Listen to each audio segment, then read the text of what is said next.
Halo, perkenalkan kami dari kelompok 10 yang beranggotakan Aulia Putri Irvani, Fatih Khatami Maulana, Fadilah Amalia, Nafla Alia Fahima, Ayu Suciati, Tazkiyah Khadijah Rahman, dan Aulia Putri Anjasmara dari program studi farmasi klinik dan komunitas. Kami akan mempresentasikan hasil rangkuman mengenai Human Influence on the Biosphere sebagai bentuk pemenuhan tugas ujian tengah semester mata kuliah perubahan iklim.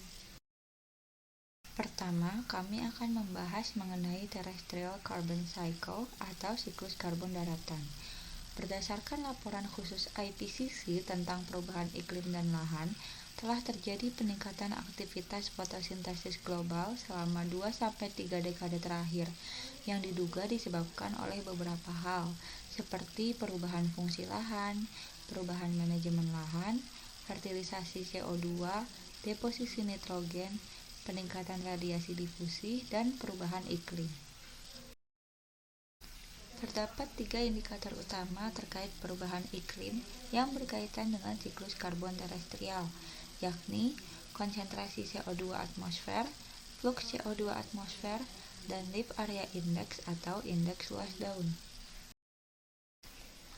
Gambar pada slide ini membandingkan riwayat emisi sejak tahun 1850 hingga 2014 yang diperoleh dari berbagai simulasi dengan data yang didapat dari Global Carbon Project. Ditemukan bahwa anomali GSAT atau Global Surface Air Temperature atau suhu udara permukaan global yang disimulasikan sepanjang periode ternyata sangat mirip pada model-model yang mensimulasikan perubahan konsentrasi karbon dioksida atmosfer. Terdapat beberapa perubahan pada siklus musiman yang terjadi akibat pengaruh manusia. Antara lain adalah 1. Siklus musiman karbon dioksida atmosfer yang kian meningkat, kemudian terjadinya perubahan produktivitas vegetasi, perubahan musim tanam yang menjadi lebih pendek, penurunan penghijauan tanaman, dan peningkatan penyerapan karbon di darat.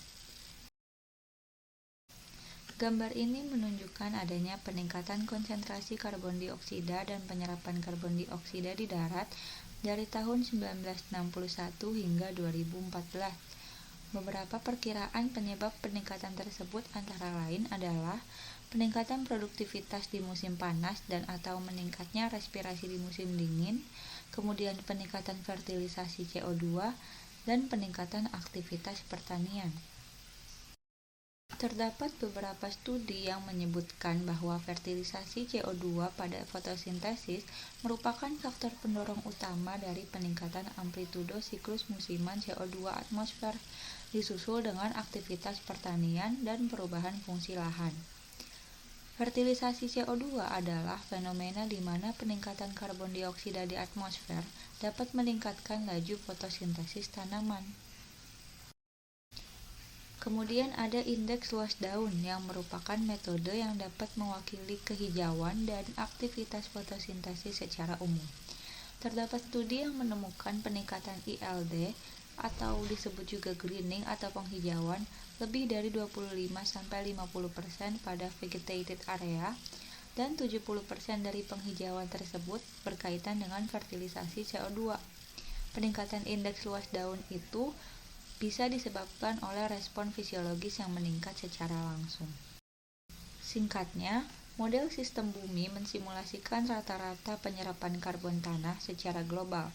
Berdasarkan studi terbaru, diyakini bahwa fertilisasi CO2 merupakan salah satu faktor pendorong utama dari peningkatan amplitudo siklus musiman CO2 atmosfer, meskipun diimbangi pula oleh faktor-faktor lain. Bahasan selanjutnya adalah mengenai Ocean Biogeochemical Variables. Sejak Coupled Model Intercomparison Project Phase 5, telah terjadi peningkatan secara umum dalam profil laut secara horizontal dan vertikal, yang sangat penting dalam proyeksi tekanan laut karena secara langsung mempengaruhi stratifikasi pada laut.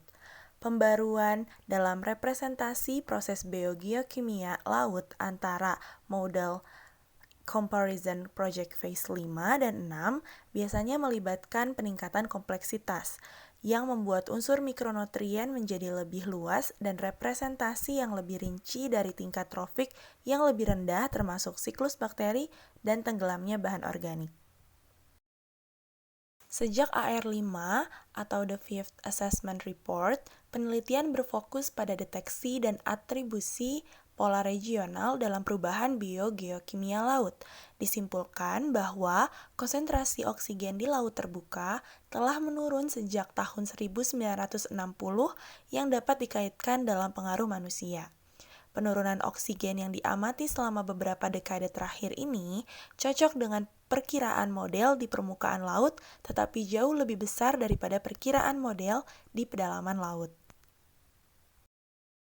Perbedaan utama terlihat di zona minimum oksigen Pasifik Timur, di mana beberapa model CMIP5 menunjukkan tren yang meningkat, sedangkan pada pengamatannya menunjukkan penurunan yang kuat.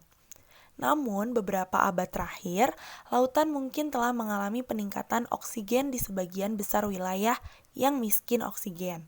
Oksigen laut mengalami osilasi luas pada skala waktu selama ratusan tahun melalui proses deglaciation terakhir.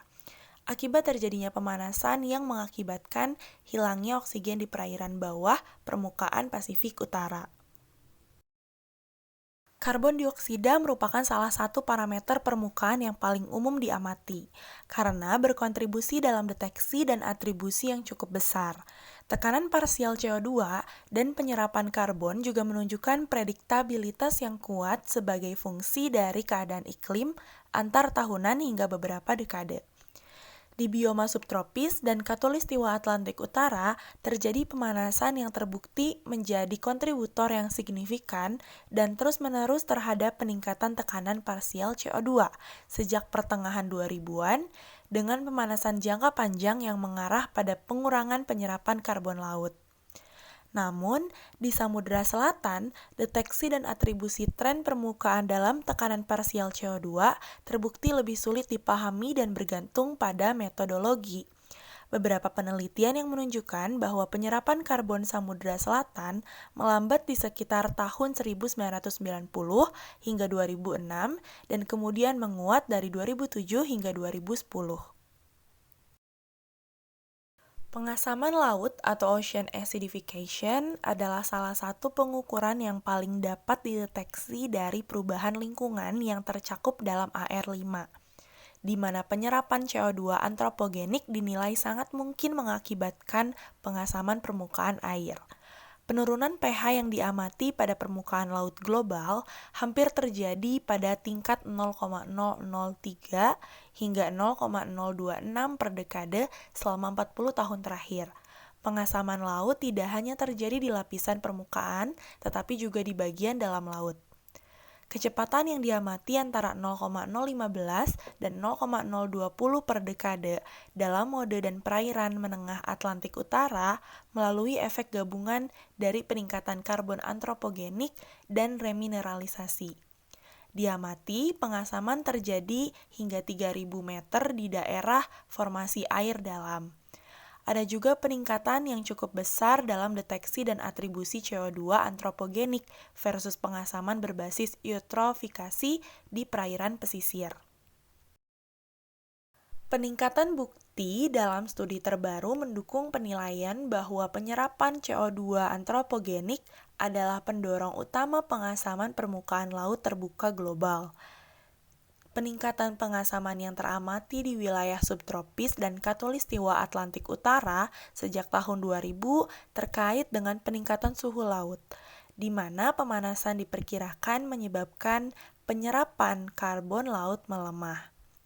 Karena variabilitas internal yang kuat, perubahan sistematis dalam penyerapan karbon akibat pemanasan iklim belum diamati di sebagian besar cekungan laut lainnya. Penilaian lebih lanjut menyatakan bahwa deoksigenasi di laut atas sebagian disebabkan oleh pemaksaan antropogenik. Ada keyakinan tinggi bahwa model sistem bumi menstimulasikan evolusi waktu yang realistis dari penyerap karbon lautan rata-rata global. Demikian hal yang dapat kami sampaikan. Mohon maaf apabila ada kesalahan dan kekurangan.